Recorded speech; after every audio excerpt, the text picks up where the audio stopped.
Hello friends, study IQ tutoring চ্যানেলের তরফ থেকে তোমাদের সবাইকে স্বাগত জানাই। আশা করি সবাই ভালো আছো।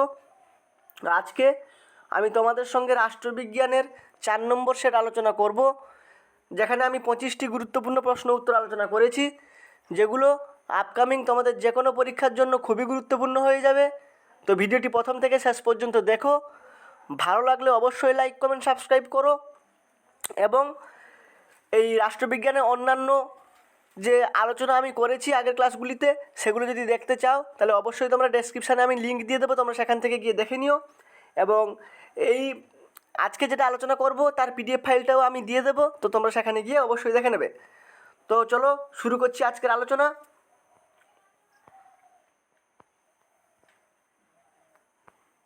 আচ্ছা, 76 দাগে প্রশ্ন কি বলছে? উপরাষ্ট্রপতির অবর্তমানে রাজ্যসভার সভাপতিত্ব কে করেন? তো উত্তরটি হবে উপরাষ্ট্রপতির অবর্তমানে রাজ্যসভার সভাপতিত্ব করেন ডেপুটি চেয়ারম্যান। নেক্সট 77 দাগে প্রশ্ন কি বলছে? ভারতীয় সংবিধানে অবশিষ্ট ক্ষমতা কাকে প্রদান করা হয়েছে? তো উত্তরটি হবে ভারতীয় সংবিধানে অবশিষ্ট ক্ষমতা প্রদান করা হয়েছে পার্লামেন্টকে। নেক্সট 78 দাগে প্রশ্ন কি বলছে? ভারতবর্ষের রাজনৈতিক ক্ষমতার প্রধান উৎস কি? তো উত্তরটি হবে ভারতবর্ষের রাজনৈতিক ক্ষমতার প্রধান উৎস হচ্ছে ভারতের জনগণ। কারণ তোমরা সবাই জানো আমাদের ভারতবর্ষ হচ্ছে একটি গণতান্ত্রিক দেশ। ভারতবর্ষের সংবিধানে ভারতবর্ষকে বলা হয়েছে ভারতবর্ষ হচ্ছে সার্বভৌম সমাজতান্ত্রিক ধর্মনিরপেক্ষ গণতান্ত্রিক সাধারণতন্ত্র। তো নেক্সট 79 দাগে প্রশ্ন কি বলছে? পাবলিক অ্যাকাউন্টস কমিটিতে লোকসভা থেকে কতজন সদস্য থাকেন? তো কি বলছে? পাবলিক অ্যাকাউন্টস কমিটিতে লোকসভা থেকে কতজন সদস্য থাকেন? তো উত্তরটি হবে 15 জন সদস্য লোকসভা থেকে থাকেন। নেক্সট 80 দাগে প্রশ্ন কি বলছে? হিমাচল প্রদেশের পূর্ণাঙ্গ রাজ্য হিসেবে উন্নীত হয় কবে?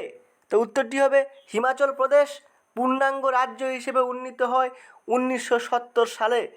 নেক্সট 81 দাগে প্রশ্ন কি বলছে?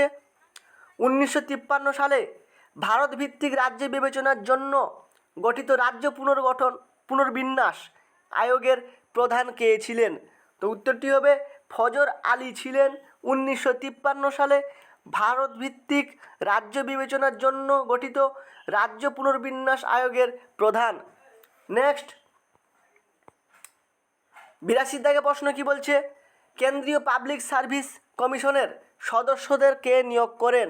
তো উত্তরটি হবে কেন্দ্রীয় পাবলিক সার্ভিস কমিশন এর সদস্যদের নিয়োগ করেন রাষ্ট্রপতি। নেক্সট 83 দাগে প্রশ্ন কি বলছে? রাজ্যসভার সদস্যদের সংখ্যা রাজ্যের জন্য নির্ধারিত হয় কিভাবে? তো উত্তরটি হবে রাজ্যসভার সদস্যদের সংখ্যা নির্ধারিত হয় রাজ্যের জনসংখ্যার সমানুপাতিক হার অনুসারে। এবং তোমরা জানো আমাদের কেন্দ্রীয় পার্লামেন্ট, যার দুটি কক্ষ, একটা হচ্ছে রাজ্যসভা আর একটি লোকসভা। নেক্সট 84 দাগে প্রশ্ন কি বলছে? সংবিধান সংশোধন করার ধারণা কোন দেশকে অনুকরণে গৃহীত হয়েছে? তো উত্তরটি হবে দক্ষিণ আফ্রিকার অনুকরণে আমাদের ভারতবর্ষে সংবিধান সংশোধন করার ধারণা গৃহীত হয়েছে। নেক্সট 85 দাগে প্রশ্ন কি বলছে? রাষ্ট্রপতি অর্ডিন্যান্স সর্বাধিক কতদিন বলবৎ থাকে? তো উত্তরটি হবে রাষ্ট্রপতি অর্ডিন্যান্স সর্বাধিক 6 মাস পর্যন্ত বলবৎ থাকে। নেক্সট 86 দাগে প্রশ্ন কি বলছে? কেন্দ্রশাসিত অঞ্চলের প্রশাসকদের পদমর্যাদা কি? তো যে সকল কেন্দ্রশাসিত অঞ্চল আমাদের আছে, সেই কেন্দ্রশাসিত অঞ্চলের প্রশাসনিক পদমর্যাদায় যারা প্রধান, তাদেরকে লেফটেন্যান্ট গভর্নর বলা হয়। নেক্সট 87 দাগে প্রশ্ন কি বলছে? পার্লামেন্টের যৌথ অধিবেশনে কে সভাপতিত্ব করেন? তো উত্তরটি হবে পার্লামেন্টের যৌথ অধিবেশনের সভাপতিত্ব করেন স্পিকার। নেক্সট 88 দাগে প্রশ্ন কি বলছে? লোকসভার কোন স্পিকার পরবর্তীকালে ভারতের রাষ্ট্রপতি হয়েছিলেন? তো উত্তরটি হবে নীলাম সঞ্জীব রেড্ডি, যিনি প্রথমে লোকসভার স্পিকার ছিলেন, পরবর্তী সময়ে তিনি আমাদের ভারতবর্ষের রাষ্ট্রপতি হয়েছিলেন।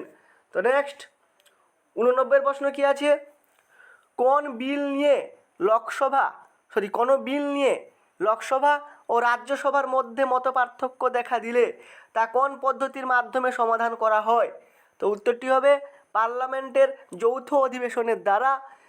ওই বিলটিকে লোকসভা এবং রাজ্যসভায় যদি মতপার্থক্য থাকে তাহলে ওই বিলটি কী হয়, পার্লামেন্টের যৌথ অধিবেশনে গৃহীত হয়।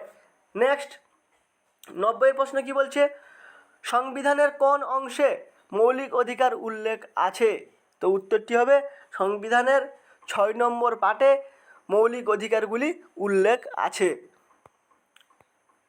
নেক্সট 91 দাগে প্রশ্ন কি বলছে, মৌলিক অধিকার বলবৎ করার জন্য আদালত কি জারি করে?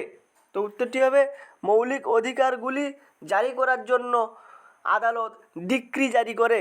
নেক্সট 92 দাগে দেখো, ভারতীয় সংবিধানে কত বছরের নিচে শিশুদের কলকারখানা অথবা বিপজ্জনক কাজে নিয়োগকে নিষিদ্ধ ঘোষণা করা হয়েছে? তো উত্তরটি হবে 14 বছর পর্যন্ত কোনো শিশু আমাদের ভারতীয় সংবিধান অনুযায়ী কোনো কলকারখানা বা বিপজ্জনক জায়গায় কাজ করতে পারবে না। এবং তোমরা এটাও মনে রাখো, আমাদের সংবিধানে বলা হয়েছে যে 14 বছর বয়স পর্যন্ত প্রত্যেকটি শিশুকে শিক্ষার অধিকার দিতে হবে, অর্থাৎ সর্বশিক্ষা অভিযান। নেক্সট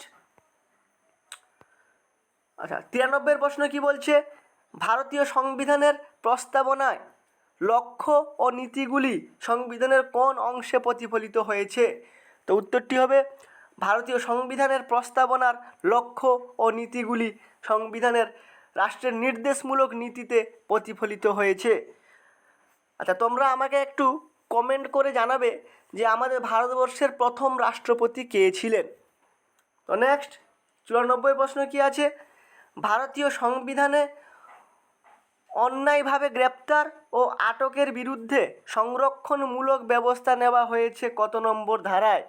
তো উত্তরটি হবে 22 নম্বর ধারায় ভারতীয় সংবিধানের অন্যায়ভাবে গ্রেপ্তার ও আটকের বিরুদ্ধে সংরক্ষণমূলক ব্যবস্থা নেওয়া হয়েছে।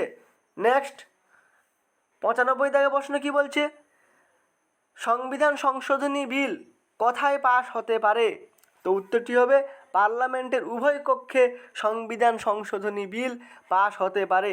নেক্সট 96 দাগে প্রশ্ন কি বলছে, ভারতীয় সংবিধানের কোন ধারায় আদালতে ক্ষমতা দেওয়া হয়েছে মৌলিক অধিকার বিরোধী যে কোনো আইনকে বাতিল করার জন্য? তো প্রশ্নটি কি বলছে, ভারতীয় সংবিধানের কোন ধারায় আদালতে ক্ষমতা দেওয়া হয়েছে মৌলিক অধিকার বিরোধী যে কোনো আইনকে বাতিল করে দেওয়ার জন্য? তো উত্তরটি হবে 13 নম্বর ধারায়। নেক্সট 97 দাগে প্রশ্ন কি বলছে, বলপূর্বক সময় বিরোধী আইন ভারতে কবে পাশ হয়? তো উত্তরটি হবে বলপূর্বক সময় বিরোধী আইন এটি পাশ হয়েছিল 1967 খ্রিস্টাব্দে। নেক্সট 98 দাগে প্রশ্ন কি বলছে, আচ্ছা 97 প্রশ্নটা মনে হয় একটু মিস্টেক আছে, আমি আগের ক্লাসে এটা বলে দেবো। তো নেক্সট 98 প্রশ্ন কি বলছে, কোন সংবিধান সংশোধনের মধ্য দিয়ে প্রথম মৌলিক অধিকারগুলিকে সংকুচিত করা হয়? তো উত্তরটি হবে প্রথম সংবিধান সংশোধনীর মাধ্যমে মৌলিক অধিকারগুলিকে সংকুচিত হয়ে গেছে, ওটা সংযোজিত করা হয়। নেক্সট 99 প্রশ্ন কি বলছে, ভারতীয় সংবিধানের কোন ধারায় সুপ্রিম কোর্টকে নাগরিকদের মৌলিক অধিকারগুলির সংরক্ষণ ও অভিভাবক বলে উল্লেখ করা হয়েছে? তো উত্তরটি হবে ভারতীয় সংবিধানের 32 নম্বর ধারায় সুপ্রিম কোর্টকে নাগরিকদের মৌলিক অধিকারগুলির সংরক্ষক ও অভিভাবক বলে উল্লেখ করা হয়েছে।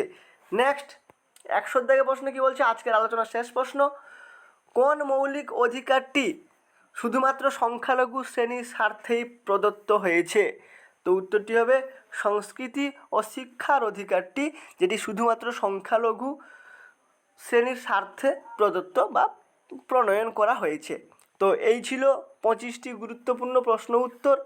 তো ভিডিওটি কেমন লাগলো অবশ্যই লাইক কমেন্ট সাবস্ক্রাইব করে জানাবে, এবং এইরকম নতুন নতুন ভিডিও যদি তোমরা দেখতে চাও তাহলে আমার ডেসক্রিপশানে গিয়ে লিঙ্কগুলো ফলো করবে, দিলে সেখান থেকে তোমরা ভিডিওগুলো পেয়ে যাবে। তো আজকে এই পর্যন্ত, দেখা হবে নেক্সট ক্লাসে।